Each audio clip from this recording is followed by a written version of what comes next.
It's time for the Mortgage Mailbag.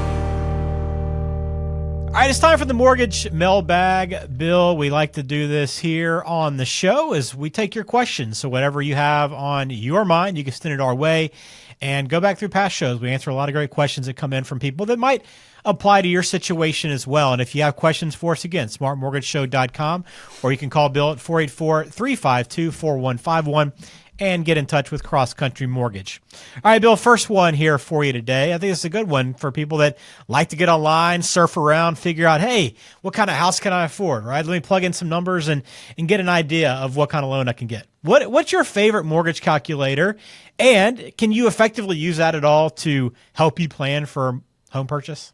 So let's take the second question first. Can you effectively use a calculator on your own to plan for the purchase of the home? So I think that you can, with some guidance and some, guardrails from a mortgage professional. Now, if you're just playing around online and you're just trying to get within the ballpark, you can certainly do that on your own.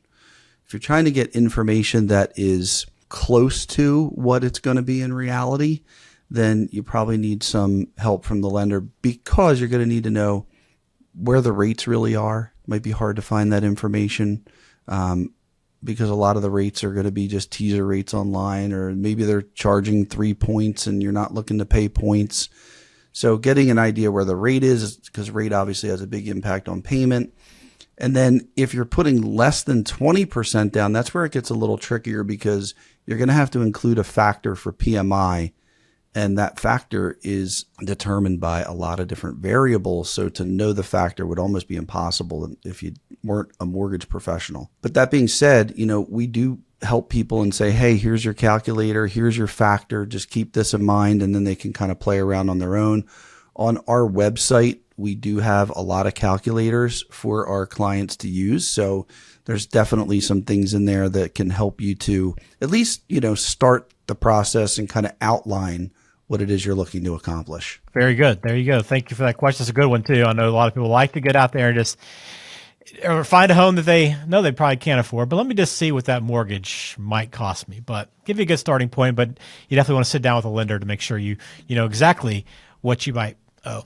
All right, here's one more for you, Bill, for today. I read an article that said more people are using co-borrowers to buy homes. My dad is thinking of co-signing a home with me to help qualify for better rates. Is that a bad idea? There's two sides to the coin, the co-borrower and the co-signer.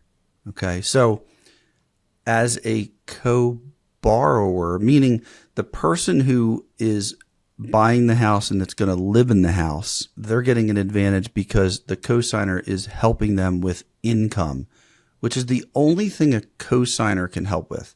They cannot help with credit. So if you have a credit issue, a co-signer won't correct that. But if you have an income issue, adding the income of the co-signer, and you also have to take into consideration their debts.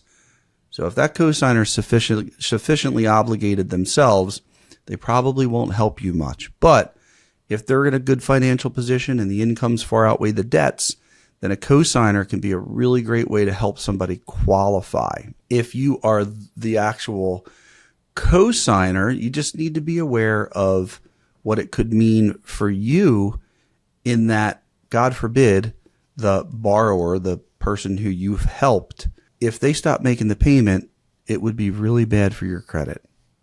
Okay. If there's a foreclosure, it would be really bad for your credit. So whoever you're co-signing for, you need to have faith and trust in their financial capabilities.